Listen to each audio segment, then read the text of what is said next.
గౌరవ మాజీ మంత్రి కేటీఆర్ గారు 30 మెడికల్ కాలేజీ బదులు 32 వాట్సాప్ యూనివర్సిటీలు పెట్టి ప్రచారం చేస్తే బాగుండనే విశ్వాసం మీద మాట్లాడుతుందంటే ఆయన ప్రజాస్వామ్యం మీద ఎంత విశ్వాసం ఉందో తెలిసిపోతుంది. అబద్ధాల ద్వారా గత 10 సంవత్సరాల ప్రభుత్వం ఈ రాష్ట్రాన్ని అప్పులమయం చేసి ఉన్న వాస్తవాన్ని చెప్తే ఉలికిపడ్డట్టుగా శ్వేతపత్రాల పేరు మీద మళ్ళీ తిరిగి మీరు ఒక నివేదిక వెల్లడించారు. దాని తర్వాత మేము అడిగినటువంటి దానికి మాత్రం స్పందిస్తలేరు. మేము శ్వేతపత్రాలు ఇచ్చాం, మీరు శ్వేతపత్రాలు ఇచ్చారు. దాని తర్వాత ఈ సౌదపత్రాలు, బంగళాలు, ఫామోతుల వివరాలు తెలంగాణ ప్రజలకు చెప్పమని అడుగుతున్నాం. మళ్ళొక్కసారి ఎందుకు ఉలికిపడుతారో అర్థమైతలేదు. ప్రభుత్వం 5 సంవత్సరాలు కూడా ఎన్నిక కాబట్టి మేము ఇచ్చిన హామీల యొక్క ప్రక్రియ ప్రారంభమైందా లేదా? ఇలా గ్రామాల్లో ప్రజలు అడుగుతున్నారు, ఏం బుద్ధి లేదా వీళ్ళకి? తెలంగాణలో ఎందుకు తొందరపడుతున్నారు? అధికారంలో 10 ఏళ్ళు ఉండే అధికారంలో అప్పుల దగ్గరే కాకుండా ఇంకా దివాళీ కోరు తలంతో మిమ్మల్ని విమర్శిస్తా ఉన్నారని నిన్ననే మొత్తం గ్రామీణ ప్రాంతాల్లో 3-4 రోజులు తిరిగేస్తే ప్రజలు వాళ్ళను బండబూతులు తిట్టేటువంటి పరిస్థితి ఉంది. ఆ బూతులు మేము తిట్టలేము. కనీసం ఆ ప్రజల మాటలు వినన్నా మానం తెచ్చుకోమని కోరుతా ఉన్నాం.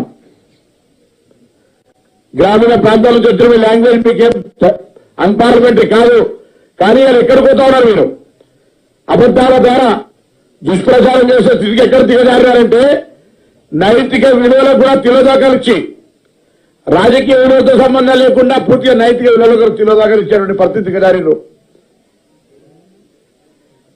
క్యాబినెట్ కంటే ముందు ఒక చిన్న ముచ్చట చెప్పి క్యాబినెట్ అన్న శ్రీనివాసరెడ్డి గారు అన్ని చెప్పినారు.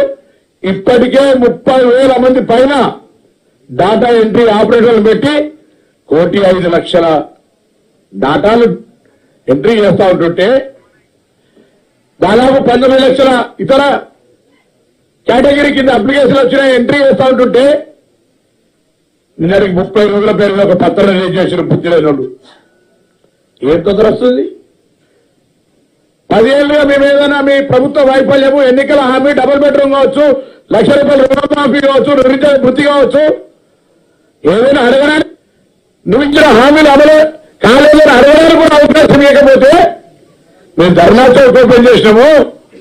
దాని తర్వాత నీకుండే పాత్రికా స్వేచ్ఛను వాడుతున్నాము. కానీ ప్రజాస్వామ్యంలో విశ్వాసం లేని మీరు 32 మెడికల్ కాలేజ్ 32 వాట్సాప్ యూనివర్సిటీ పెడతామని నీ మైండ్ సెట్ గంత చిన్నగా అయిందంటే రాజకీయాల 10 సంవత్సరాలు ఏం మంత్రిగా నిర్వహించినా నాకైతే అర్థం కాలేదు. గత 5 సంవత్సరాలు మేము పార్లమెంట్ సభ్యుడిగా, నాతో శాసనసభ్యుడిగా ఉండే, అప్పుడు ఇట్లా లేకుండే. ఏదైనా చెప్తే వినే పరిస్థితి ఉండే. దాని తర్వాత అధికారం మీద కూడా ఏం మాట్లాడుతున్నారు అర్థం కాదు. అధికారం పోయాక పూర్తిగా మారేవారు ఇట్లా కూర్చుకున్నారు. ఈ పెద్ద ప్రగతి భవన్ ఇలా సెక్రటరీ ఇట్లా కూర్చుంటారు. ఇంత జనం వస్తుంటే సామాన్యులు ఇక్కడికి వస్తూ ఉంటుంటే చూసి ఊరలేకపోతా ఉన్నట్టు.